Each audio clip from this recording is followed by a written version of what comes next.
Welcome to Firearms of America. Today, as you guys can see, I have another revolver for review, and this is Smith and Wesson 386 SC, also known as Mountain Lite.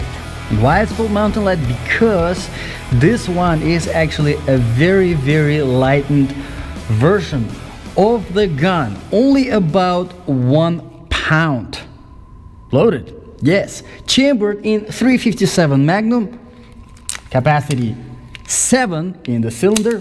Let's do some shooting and find out how such a light revolver, chambered in 357 Magnum, which is a very powerful revolver round, and with a barrel only 3.25, I believe, 3 and a quarter, 3 and an eighth of an inch, can handle the recoil from a powerful round like 357 Magnum. All right, let's do some shooting. Let's see if I can get that orange round circle right there on the bottom. Now, I'll start with some single action, obviously revolver. You have your single double action trigger. Start with the single action, see what it can do. All right. You know what? That is not bad at all, actually. I expected way more. Let's see. It was a little bit low. All right. Let's try another one.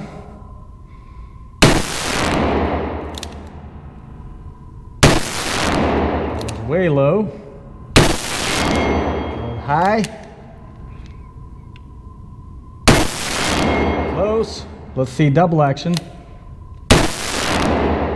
Double action feels a little bit more because you're spending time. And we're done.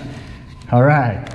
So as you can see, didn't do that much of a good job. So a few things to point out. I do like the grip, definitely feels good. A lot of people prefer the nice classic wooden grip on revolvers. I agree, it does look very nice, but this rubber grip just does a much better job in providing that grip.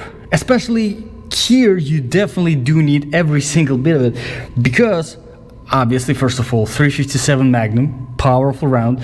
Second of all, very light gun, just, you know, obviously the heavier the gun, the more manageable, depending on the round, the more manageable the recoil is, because there is that mass that absorbs the energy from the recoil.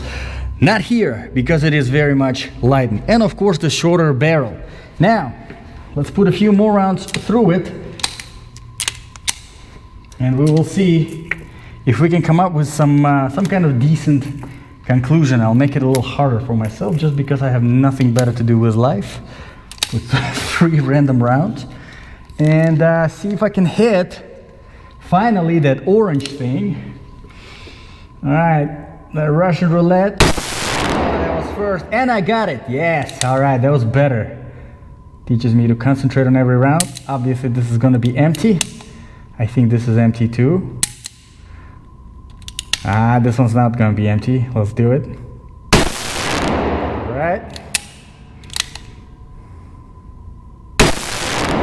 And a little high. The cylinder release works very well. It's very easy to operate.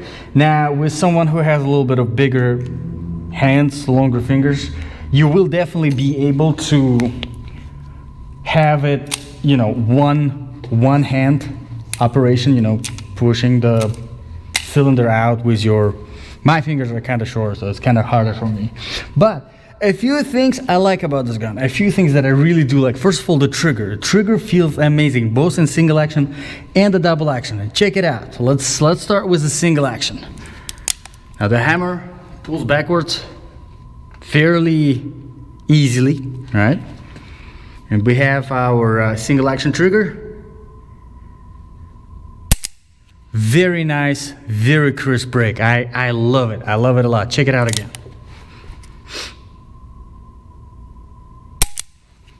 It's just great.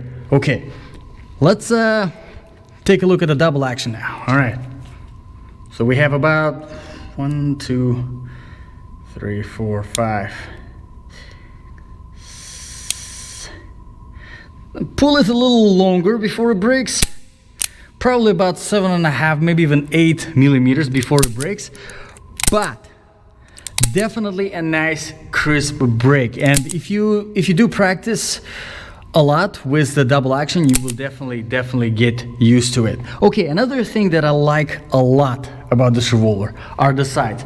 I would say after the trigger, this is my second favorite part about this revolver right here, because take a look. The front sight is actually a very nice fiber optic sight, obviously different color than your rare one, it's standard 3-dot sight.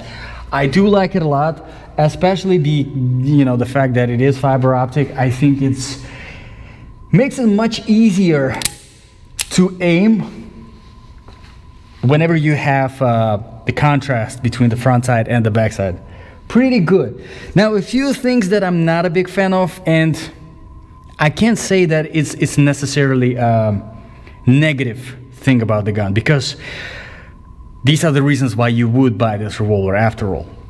It's lightened, right? It's lightened, so the recoil is harder to manage because it's a light gun. But if you don't want a light gun, Smith and Wesson, they have plenty of options chambered in .357 Magnum that are not light, that are regular stainless steel. The shorter barrel, of course, again, makes it harder to manage the recoil. But again, here this would be the point why you would buy this revolver, because the barrel is short, because it is light. So if you are buying it, you expect to have the recoil that is harder to manage. But of course, all of those things, kind of a little negative things, they do carry their own benefits, because this revolver is much easier to carry on you. If you prefer to carry a revolver chambered in .357 Magnum, this would be a great option to carry, because it is so light and because it is fairly compact. You can easily conceal it without any problems. There are plenty of concealed carry holsters that are available for this particular pistol. Pretty good option for a concealed carry. But if you are getting it for concealed carry, my recommendation, definitely take it on the range regularly. Make sure that you practice enough with it, just so that you can understand the recoil and know what to expect if you ever do need to use your gun, if you're ever in a situation where you do need to use your gun for self-defense. And you want to make sure that you know how this feels. So overall, pretty good. Let me know in the comments below, guys, what you think about this Smith & Wesson revolver. If you have any requests for reviews, also drop them in the comments below. I always look out for those, and if I can get my hands on something like this, for example, I definitely do it as a priority. Thank you very much, guys, for watching. This was Firearms of America. I'll see you guys in the next video.